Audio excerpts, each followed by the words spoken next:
ଭାବରେ କବିଚରା କୁଦ ଆଜି ଆମର ବାଦପାଲା 5 ଦିନ କାଳ ପ୍ରାଙ୍ଗଣରେ 5 ଦିନ କାଳ ବାଦପାଲା ଆୟୋଜିତ ହୋଇଛି।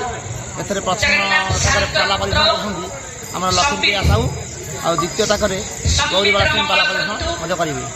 ଆଜି 5 ଦିନ କାଳ ବାଦପାଲା ଆମର ହୋଇଯାଇଛି ଗ୍ରାମବାସୀଙ୍କ ଏବଂ ସହଯୋଗ ସହାନୁଭୂତି ସମସ୍ତଙ୍କର ମତ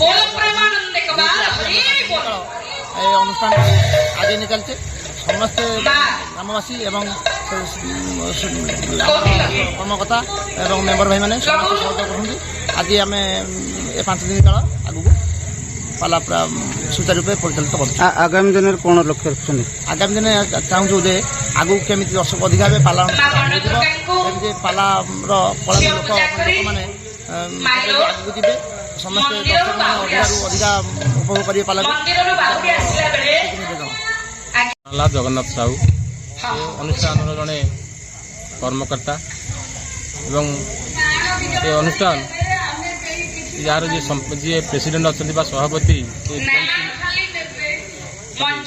ବିବେକାନନ୍ଦ ବାହାଲିଆ ପ୍ରଥମେ 4 ଖଣ୍ଡ ପାଉଛ ଏବଂ 8 ଖଣ୍ଡ ନଡ଼ିଆ ବାଙ୍ଗାରେ ଆରମ୍ଭ କଲା।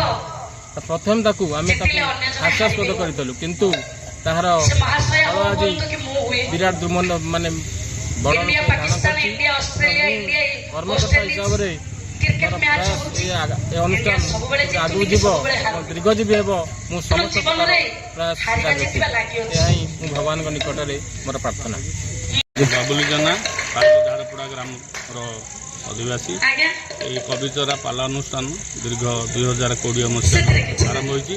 ଆର ପ୍ରେସିଡେଣ୍ଟ ଶ୍ରୀ ବିବେକାନନ୍ଦ ବାହାଲିଆ ବହୁତ କଷ୍ଟ ସାଧ୍ୟ କରି ବହୁତ ପାଳନ କରିଛନ୍ତି। ଯେତେବେଳେ ଆରମ୍ଭ ହେଲା ଲୋକ ମଧ୍ୟ ଟିକେ ହାସ୍ୟାସ୍ପଦ ହେଉଥିଲା, କିନ୍ତୁ ଆପଣମାନେ ଜନସାଧାରଣଙ୍କ ସମାବେଶ ଦେଖିକି ଜାଣିପାରୁଥିବେ ଏହା ମହା ଦୁର୍ମରେ ପରିଣତ ହୋଇଛି। ଏବଂ ପ୍ରତିକୂଳ ପାଗ ସତ୍ତ୍ୱେ ମଧ୍ୟ ଆମ ଅନୁଷ୍ଠାନରେ ଲୋକମାନଙ୍କର ଉପସ୍ଥିତ ଆମକୁ ବହୁତ ଉତ୍ସାହିତ କରୁଛୁ।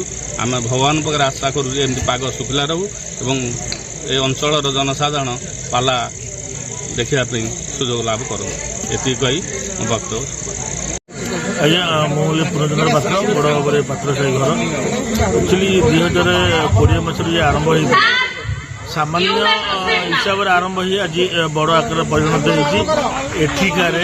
ଏଠିକା ଲୋକମାନେ ସାହିତ୍ୟ ଚର୍ଚ୍ଚା, ଜ୍ଞାନ ଏସବୁକୁ ଆଖି ଆଗରେ ରଖି ଏ ପାଲା ଅନୁଷ୍ଠାନକୁ ଆଜି ଉଚ୍ଚ ସ୍ଥାନରେ ପହଞ୍ଚାଇଛନ୍ତି।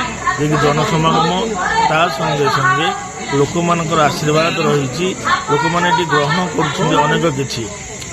ଆଜିକାଲିକା ଆଧୁନିକ ଯୁଗରେ ଫିଲ୍ମ ଆଉ ଖେଳ ଛାଡ଼ି ଲୋକ ମଧ୍ୟ ଏଠି ସମୟ ଦେଇଛନ୍ତି। ସେଥିପାଇଁ ଆମ ଅନୁଷ୍ଠାନ ତରଫରୁ ଅନ୍ୟମାନଙ୍କୁ ଧନ୍ୟବାଦ।